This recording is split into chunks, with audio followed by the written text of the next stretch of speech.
est levée. La décision résulte d'une concertation que les syndicats ont eue avec le gouvernement de la République. Plusieurs de leurs doléances vont désormais être prises en compte. C'est le ministre d'État en charge du commerce et des approvisionnements, Claude Alphonse Tsilou, qui a patronné cette concertation en lieu et place du Premier ministre Anatole Koliné-Makosso en mission en France. Duclerc Pondegui. Au terme de 2 jours de négociations enclenchées avec le gouvernement de la République représenté ici par le ministre d'État en charge du commerce et des approvisionnements Claude Alphonse Tsilou, l'intersyndicale des transporteurs en commun a obtenu gain de cause. Les 2 parties se sont accordées sur 3 revendications alors que les 3 autres seront examinées lors des prochaines négociations. Nous sortons de la primature tout satisfaits. Nous avons obtenu beaucoup de points par rapport à notre cahier de charge. Déjà, les permis qu'on avait retirés seront restitués.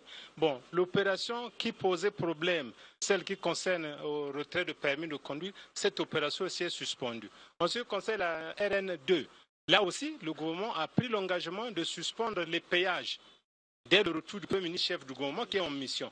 Et les postes de pesage. Aujourd'hui, nous pouvons dire que nous pouvons lancer un appel à tous les transporteurs que la grève qui devait avoir lieu lundi n'aura plus lieu parce que nous avons eu gain de cause par rapport aux points qui sont inscrits dans notre cahier de charge. Donc nos revendications ont été prises en compte, donc il n'y a plus de raison que lundi qu'il y ait grève. Donc cette grève n'aura plus lieu lundi 30 août. L'intersyndicale fustige les pratiques de certains transporteurs en commun qui amplifient le phénomène dit de demi-terrain et augmente les prix de transport. Avant, ce phénomène-là n'existait pas. Si aujourd'hui ce phénomène-là existe, c'est par rapport aux mesures barrières édictées par le gouvernement de la République. Une fois le nombre de places est revu à la hausse, il n'y aura plus ce phénomène. Maintenant, ceux qui surchargent le bus et demandent 250, je crois que ce ne sont pas des bonnes pratiques et nous ne pouvons pas encourager cela. Le gouvernement et l'intersyndicale entendent respecter toutes les clauses issues de cette concertation.